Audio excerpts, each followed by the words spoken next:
اب میں آپ کو ذرا اس جو انسانوں میں سے انسان دشمنی کا جن کا سب سے بڑا رول ہے، میں ان کی 2000 سالہ تاریخ کا آپ کے سامنے نقشہ رکھنا چاہتا ہوں۔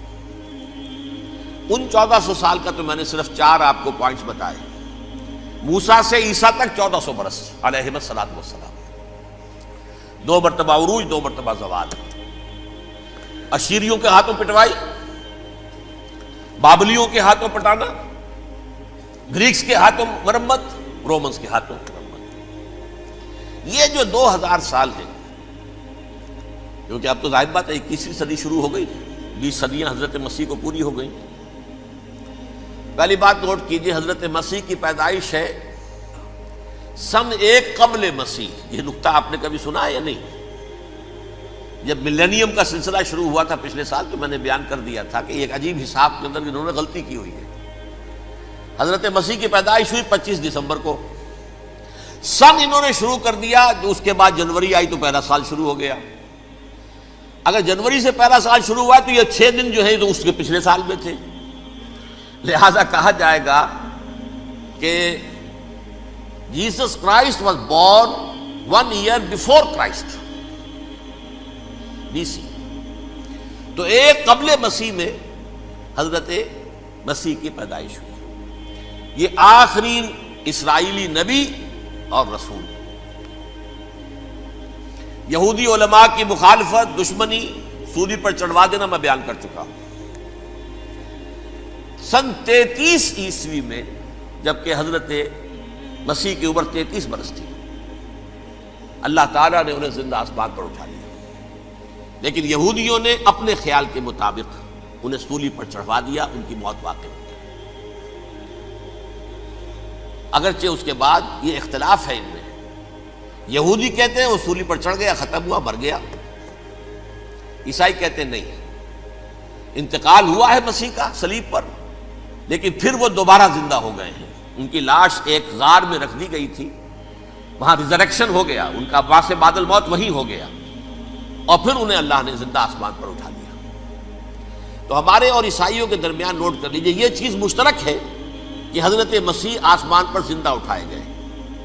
فرق کیا ہے؟ وہ سمجھتے ہیں کہ سولی دیے گئے، سولی پر مرے، پھر زندہ ہوئے، پھر گئے۔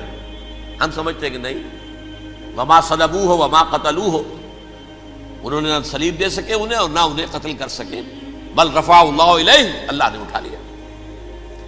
پھر ہمارا اور یہ اس کا عیسائیوں کا ایک اور اتفاق ہے، سیکنڈ کمنگ آف جیسس، حضرت مسیح دوبارہ آئیں گے۔ یہ عیسائیوں کا بھی عقیدہ ہے اور ہمارا بھی۔ بہرحال تو جیسا کہ میں نے عرض کیا کہ اس وقت یہ عذاب استیصال، عذاب اکبر کے مستحق ہو چکے تھے، لیکن اللہ نے ان کی مدت دراز کی ہے، لیکن ان پر دنیاوی عذاب کا ایک کوڑا جو ہے اللہ تعالیٰ کی طرف سے اسی وقت برسا۔ دنیاوی عذاب دنیا میں رہتے ہوئے ختم نہیں کیا گیا۔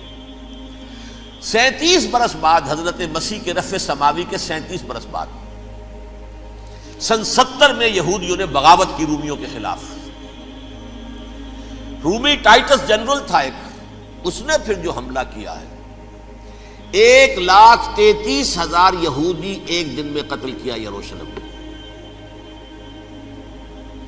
اور ہیکل سلیمانی گرا دیا۔ وہ ہیکل پہلے بھی گرا تھا، پہلے 1400 سال کے دوران میں بھی نبوکڈنضر نے گرایا تھا، لیکن پھر اس کے 150 سال بعد انہوں نے دوبارہ بنا لیا تھا، اس لیے وہ اسے سیکنڈ ٹیمپل کہتے ہیں۔ پہلا ٹیمپل جو حضرت سلیمان نے بنایا تھا، نبوکڈنضر نے گرا دیا 587 قبل مسیح میں، پھر دوبارہ انہوں نے 150 سال کے بعد بنا لیا۔ وہ اس تاریخ کا حصہ ہے، میں نے جس کے بارے میں آپ کو تفصیل نہیں بتائی۔ اس میں یہ ہوا سن 70 میں وہ گرا دیا گیا، وہ آج تک گرا پڑا ہوا ہے۔ نمبر 2، یہ کہہ دیا گیا کہ یہودیوں اس ارض فلسطین سے نکل جاؤ، تم یہاں نہیں رہ سکتے اب۔ لہذا جس کا جہاں سینگ سمایا چلا گیا، یورپ میں چلے گئے، ایشیا میں آ گئے، عرب میں آ گئے یہ 3 قبیلے جو رات بھی میں نے عرض کیا تھا، بنو قینقاع، بنو نذیر اور بنو قریظہ، یہ وہاں سے آ کے مدینے میں آباد ہو گئے۔ جس کا جہاں سینگ سمایا، افریقہ میں، ہندوستان میں، جہاں چلے گئے، ڈایاسپورا اسے کہتے ہیں، وہ آپ نوٹ کر لیجیے اس لفظ کو، ڈایاسپورا، ہمارا دور انتشار، جبکہ ہمیں ہماری اصل سرزمین تو فلسطین ہے، حضرت ابراہیم کا مسکن، حضرت اسحاق حضرت یعقوب کا مسکن فلسطین، یہ ہے ہماری اصل جاگیر، یہ تو ہماری جدی پشتی جاگیر ہے، لیکن یہاں سے نکال دیے گئے سن 70 عیسوی میں، اور وہاں سے لے کے 1917 تک ان کا ڈایاسپورا جاری رہا۔ یہ دور انتشار ہے۔ اس دور انتشار کے اب چند حصے ہیں جس کو میں چاہتا ہوں کہ آپ علیحدہ علیحدہ سمجھ لیں۔ دور انتشار کا جو پہلا جو ہے تقریباً 300 برس رومی حکمران تھے، وہ یہودیوں کے بھی دشمن تھے اور عیسائیوں کے بھی دشمن تھے، عیسائی اور یہودی ایک دوسرے کے بھی دشمن تھے، لیکن رومی سمجھتے تھے کہ یہ ایک ہی تھیلی کے چٹے بٹے ہیں۔ رومیوں کے نزدیک عیسائی بھی یہودیوں ہی کا ایک فرقہ تھے، کوئی علیحدہ مذہب تو تھا ہی نہیں، لہذا رومی جو ہیں رومنز وہ ان دونوں کو ستاتے تھے، مارتے تھے، اور یہ آپس میں لڑتے تھے، یہودی عیسائیوں کو مارتے تھے، عیسائی یہودیوں کو مارتے تھے۔ یہ ہے 300 برس تک کی تاریخ۔ سن 300 عیسوی میں کیا ہوا؟ ایک معجزہ ہو گیا۔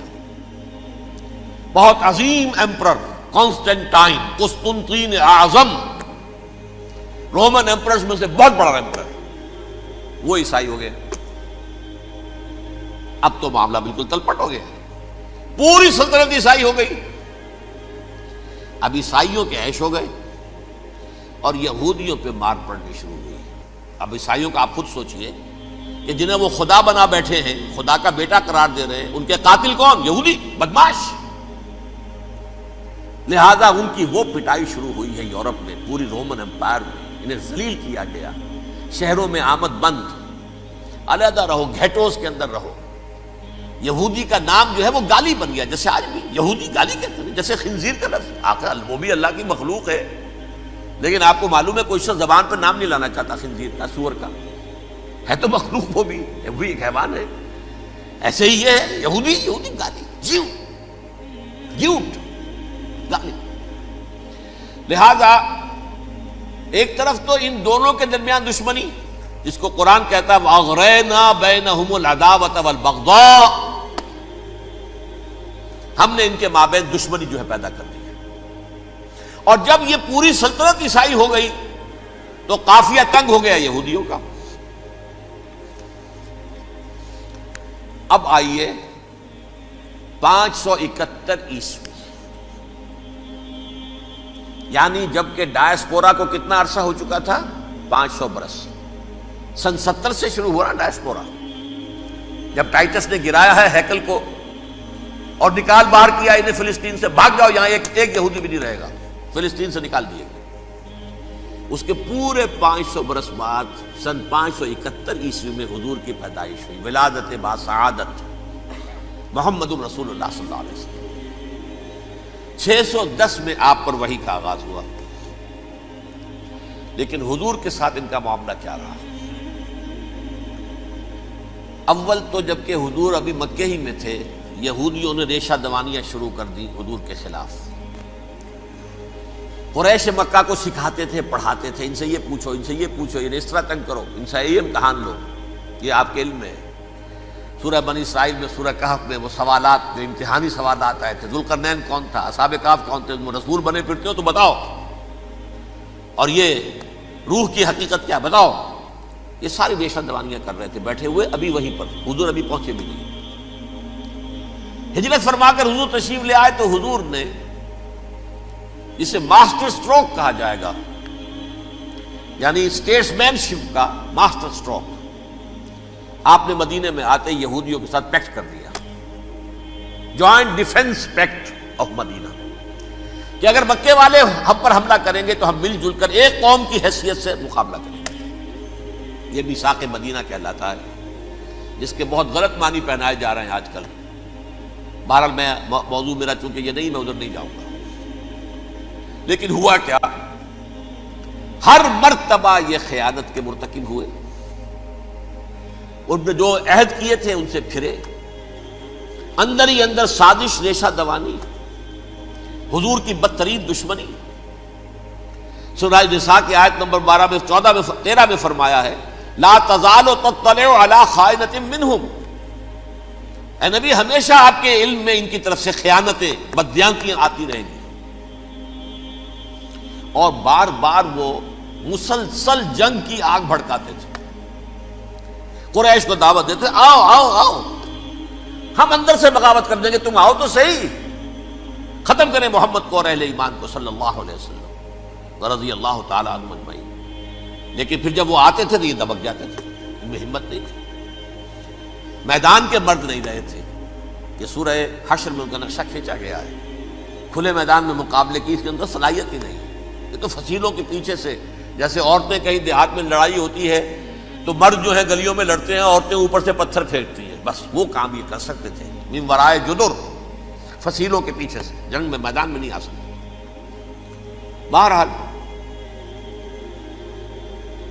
قرآن مجید میں ہے یہ سورہ مائدہ کی آیت نمبر 64، کلما اوقدوا نارا للحرب اطفاها اللہ. اکثر و بیشتر مواقع پر تو یہ جب آگ بھڑکاتے تھے جنگ کی، اللہ اسے بجھا دیتا تھا. لیکن بہرحال اس کے باوجود جنگیں ہوئی، غزوہ بدر، غزوہ احد ہوئی کہ نہیں؟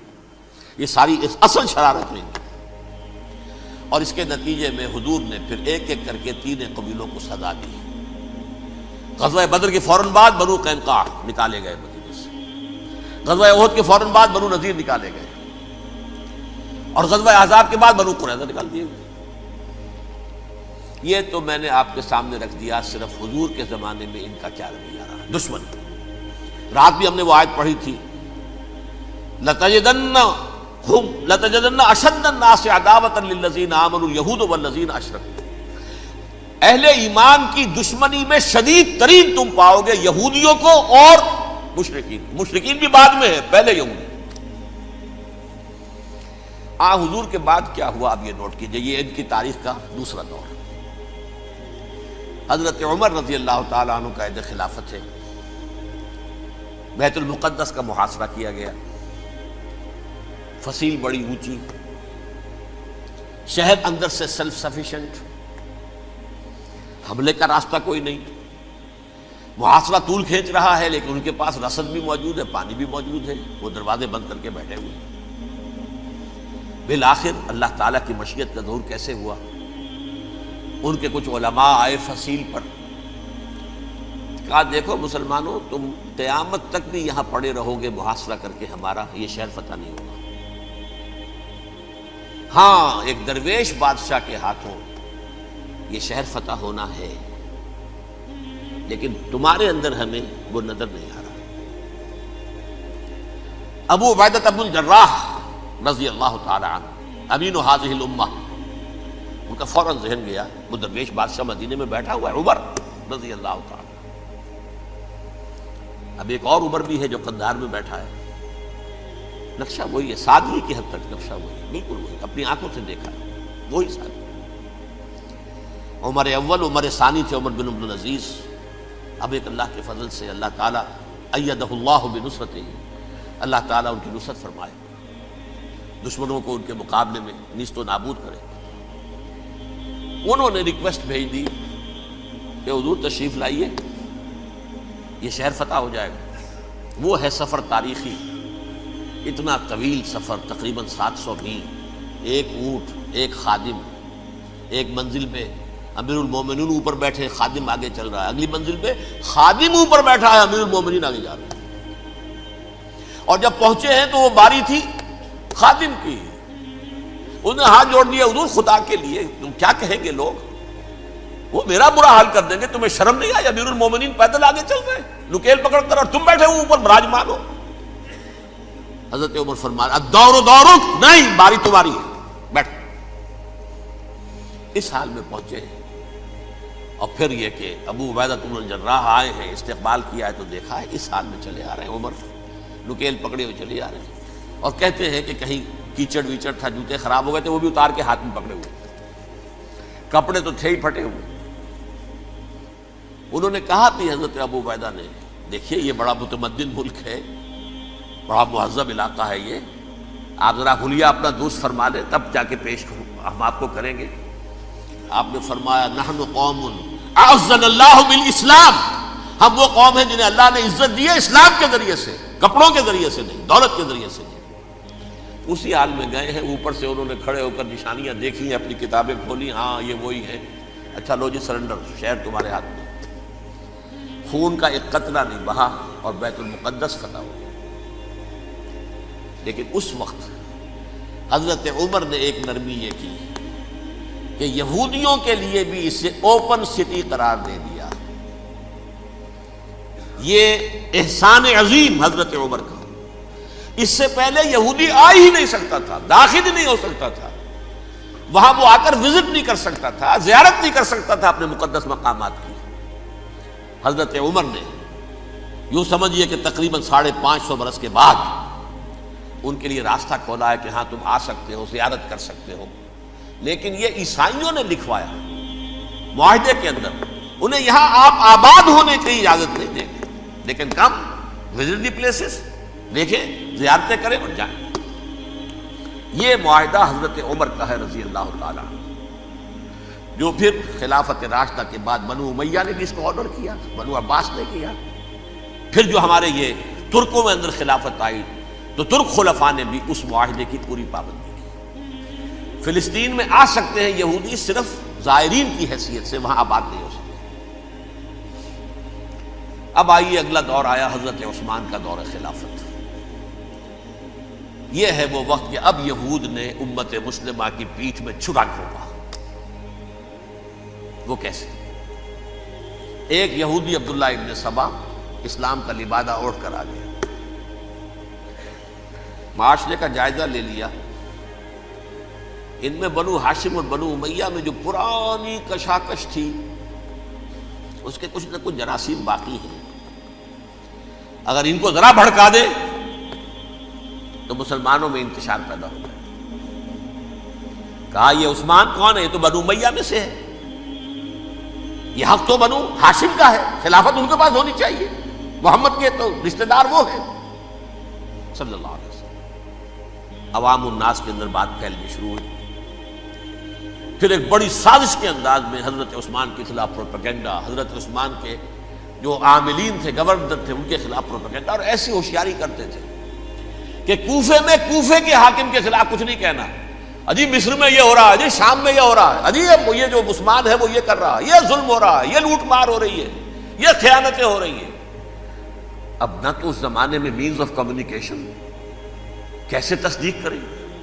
افواہیں تو آپ آج کراچی کے اندر شروع ہو جائے تو پتہ نہیں چل سکتا کسی کو کہ کیا اس میں صداقت ہے کیا جھوٹ ہے، اور بری بات جو ہے فطرت انسانی کی کمزوری ہے وہ فوراً قبول کرتا ہے، کسی کے بارے میں اچھی بات ماننے کو تیار نہیں ہوتا لیکن بری بات تو فوراً تیار۔ بہرحال یہ فتنہ انہوں نے اٹھایا، حضرت علی کی الوہیت کا فتنہ اٹھایا، حضرت عثمان کے خلاف الفتنۃ الکبریٰ برپا کیا، حضرت عثمان شہید ہوئے۔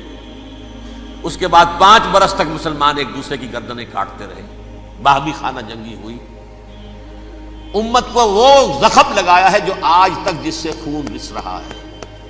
یہ شیعان عثمان اور شیعان علی تھے جو بعد میں پھر سنی اور شیعہ ہو، اور آج تک فتنہ کس نے جگایا؟ ایک عبداللہ ابن سبا یہودی اور اس کے کارندے، شیطان کا ایجنٹ، اور انسانوں میں سے بھی اس کے جو بھی حواریین تھے اور شیطانوں کے اندر سے بھی تھے، انہوں نے بھی اس آگ کو بھڑکایا۔ یہ آپ سوچ لیجئے کہ یہ کس نے وہ زخم لگایا؟ یہودی۔ اگلا دور آیا، خلافت راشدہ ختم ہوئی، بنو امیہ کا بھی دور کافی گزر گیا۔ طارق ابن زیاد 712 عیسوی میں حملہ کرتے ہیں اسپین پر۔ اسپین اس وقت عیسائیت کا بہت بڑا گڑھ، بڑے کٹر ترین عیسائی جو ہے وہ اسپین میں تھے، لہذا یہودیوں کی وہاں بہت پٹائی ہوتی تھی، یہ میں بتا چکا ہوں، دشمنی تھی ان کی تو چلی آ رہی تھی عیسائیوں کے ہاتھوں یہودیوں کی، وہ تو سن 300 عیسوی سے ایمپرر کانسٹنٹائن کے بعد سے شروع ہو گئی تھی۔ اس حوالے سے یہودیوں نے اس وقت چالاکی یہ برتی، کچھ راستے واسطے بتائے، کچھ مدد کی طارق ابن زیاد کی۔ طارق ابن زیاد نے انہیں اپنا محسن سمجھا، ہسپانیہ فتح ہو گیا تو یہودی چونکہ محسنین کی فہرست میں آ چکے تھے، انہیں بہت اقتدار نصیب ہوا، بڑی سپورٹ مسلمانوں نے دی۔ ان کے بڑے بڑے علماء جو ہیں اسی دور کے اندر پیدا ہوئے، بڑے بڑے تھنکرز ان کے اسی دور میں پیدا ہوئے۔ بن گوریون جو کہ ایک وزیر اعظم تھا اسرائیل کا، اس نے یہ لکھا ہے اپنی کتاب میں، Muslim Spain was the golden era of our diaspora. وہ ڈائسپورا جو 70 عیسوی سے شروع ہوا تھا اور 1917 عیسوی تک جاری رہا ہے، اس میں سے گولڈن ایرا ہمارا جو تھا وہ مسلم اسپین تھا. ہسپانیہ میں بیٹھ کر ہم عیش کیے. لیکن وہاں سے انہوں نے اور جو کچھ کیا، یہ تو داستان کے تو بہت سے گوشے ہیں، لیکن میں جس اسٹریٹ لائن میں چل رہا ہوں اس کے اعتبار سے ایک بات سمجھ لیجیے. وہاں بیٹھ کر انہوں نے اب عیسائیت کی پیٹھ میں چھرا گھونپا، پروٹیسٹنٹ مذہب پیدا کیا، تقسیم کر دیا. جیسے شیعہ سنی کی تقسیم، عبداللہ ابن سبا، رومن کیتھولک اور پروٹیسٹنٹ کی تقسیم، یہودی علماء. ہوتا کیا تھا؟ ہسپانیہ کی یونیورسٹیاں ہیں، کارڈووا میں ہے، ٹولیڈو میں ہے، گریناڈا میں ہے، غرناطہ، قرطبہ، تولیتلا، اور وہاں آتے تھے لوگ. فرانس سے چلے آ رہے ہیں نوجوان پڑھنے کے لیے، جرمنی سے چلے آ رہے ہیں، اٹلی سے چلے آ رہے ہیں. 3 ہی ملک قریب ترین پڑھتے ہیں سینٹرل جو یورپ کے ہیں. یہاں پر جو ہے وہ اسلام جو نور پھیلا رہا تھا اس سے بھی مستفیض ہوئے. جہالت کے جو ہے پردے ان کے وہ چھٹے. اس کے ساتھ ہی وہ یہودی وہاں ان کے اندر جو جراثیم داخل کر رہے تھے وہ اس عیسائیت کے خلاف بغاوت تھی جو اس وقت دنیا میں عیسائیت اس وقت تھی. پوپ کا راج تھا دنیا میں اس وقت. یورپ میں جو عیسائیت تھی اس میں ایک طرف بادشاہ تھے، لیکن بادشاہوں کی حیثیت وہاں پر یوں سمجھ لیجئے کٹ پتلیوں کی تھی. اصل قوت پوپ کے ہاتھ میں تھی. اور پوپ کو انہوں نے جیسے قرآن نے کہا اتخذوا احبارهم ورهبانهم اربابا من دون اللہ، کیونکہ سینٹ پال نے شریعت موسوی ساقط کر دی تھی تو اب شریعت تھی ہی نہیں. پوپ کو اختیار تھا جس چیز کو چاہے حلال قرار دے دے، جس چیز کو چاہے حرام قرار دے دے. اتخذوا احبارهم ورهبانهم اربابا من دون اللہ. انہوں نے کہا صاحب یہ پوپ کس بلا کا نام ہے، یہ بھی انسان ہے. بات تو ٹھیک تھی نا، اصل حیثیت تو کتاب کی ہونی چاہیے، ڈیوائن بک، دی ریویلڈ اسکرپچر. لہذا اور یہ کتاب ہر شخص پڑھ سکتا ہے. کوئی پوپ کے باپ کو جو ہے کوئی اس کے لیے پروپرائٹری رائٹس تو نہیں ہے کہ صرف پوپ پڑھ سکتا ہے یا پادری پڑھ سکتے ہیں. ہم بھی پڑھ سکتے ہیں، ہم بھی سمجھ سکتے ہیں. یہ باتیں تھی کہ جن کو بڑھا چڑھا کر بیان کر کے اور پوپ کا اقتدار ختم کرا دیا اور توجہ مرکوز کر دی بائبل کی طرف. اب بائبل میں بڑا حصہ تو اولڈ ٹیسٹامنٹ کا ہے. نتیجہ کیا ہوا؟ یہود کی عظمت پروٹیسٹنٹس کے نزدیک مسلم ہو گئی. اصل قوم تو یہ ہے، وہ دشمنی بدلی کہ نہیں بدلی؟ موسیٰ کے امتی یہ ہے، تورات موسیٰ کو دی گئی، ابراہیم کی نسل یہ ہے. لہذا وہ جو دشمنی تھی، جو عداوت تھی کہ ہمارے خدا کو سولی چڑھانے والے ہیں یہ بدماش، اس کا ازالہ ہوا اس پروٹیسٹنٹ مذہب کے نتیجے میں. یہ میں اب آپ کو بتاتا ہوں کہ ایک نتیجہ وہ نکلا ہے جسے برٹرنڈ رسل نے بیان کیا ہے. اس کی کتاب ہے ان پریز آف آئیڈلنس، صفحہ 108. وہ لکھتا ہے the Christians retaining the Judaic belief in special revelation added to it the Roman desire for worldwide domination and the Greek taste for metaphysical subtleties. The combination produce the most fiercely persecuting religion that the world has yet known. یہ 3 چیزیں آ کر عیسائیت میں مل گئی. ایک تو جب یہ اولڈ ٹیسٹامنٹ جو ہے وہ ان کے ہاتھ میں آ گئی، اور اس کے میں کچھ آپ کو بتا دیتا ہوں کہ اولڈ ٹیسٹامنٹ کی تعلیمات، کیونکہ یہ اولڈ ٹیسٹامنٹ جو ہے یہ محرف تھی. اصل تورات تو گم ہو گئی تھی 587 قبل مسیح میں، جب پہلی مرتبہ ہیکل جو ہے تباہ ہوا ہے اس وقت ختم ہو گئی تھی.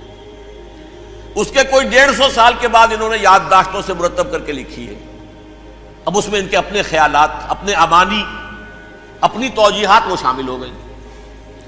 لہذا میں آپ کو حوالے دیتا ہوں اس کتاب کے اندر مظالم کی جو تعلیم دی گئی ہے اہل کتاب نے اپنے مظالم قتل عام کے جواز کے لیے تورات میں تبدیلیاں کی اور پیغمبروں پر دہشت ناکی اور بدترین حرام کاری کے الزامات لگائے. سنیے، پہلا حوالہ ہے یہ گنتی باب 31 آیات 17-18.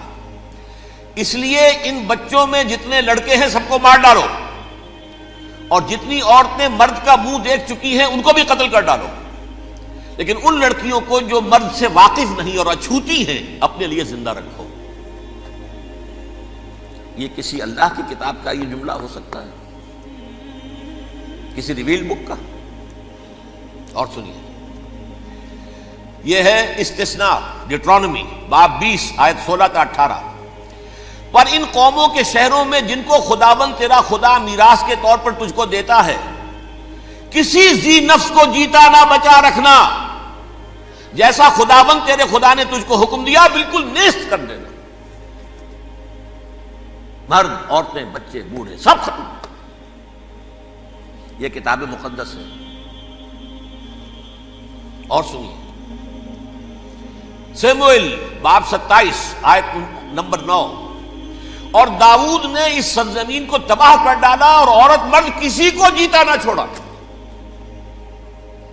نمبر 4، ان سب آباد شہروں کو ماں، عورتوں اور بچوں کے بالکل نابود کر ڈالا.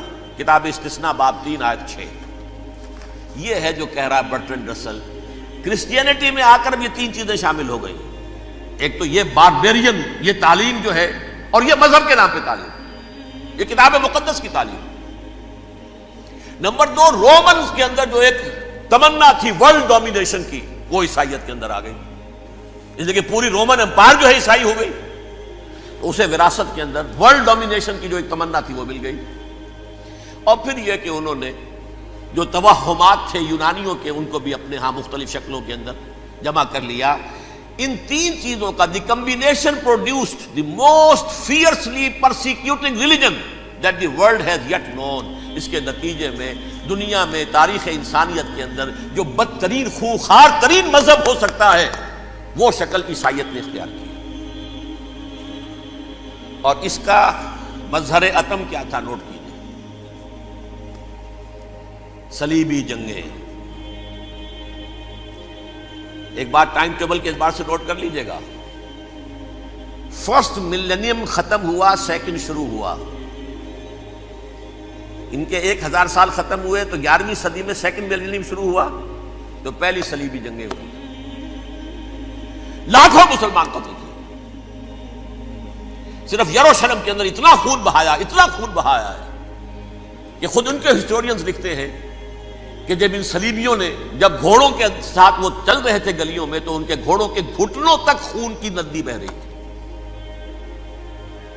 جہاں سے گزرے ختم کرتے چلے گئے، آبادیاں کی آبادیاں ختم کر.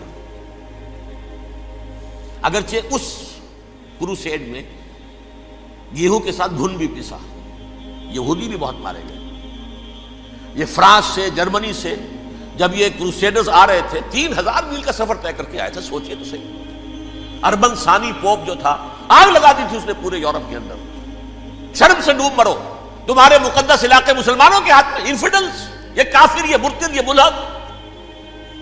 مسیح جہاں پیدا ہوا، مسیح کو جہاں سولی دی گئی، وہ کہاں ہے؟ ان کے ہاتھ میں.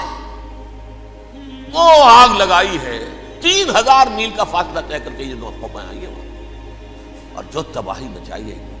تاریخ انسانی میں ایسی بربریت کی کوئی مثال. اور یہ ان کے اپنے ہسٹورینز لکھتے ہیں. شرم کے بارے میں ایسے محسوس ہوتا ہے جیسے ان کی گردنیں جھکی جا رہی ہیں.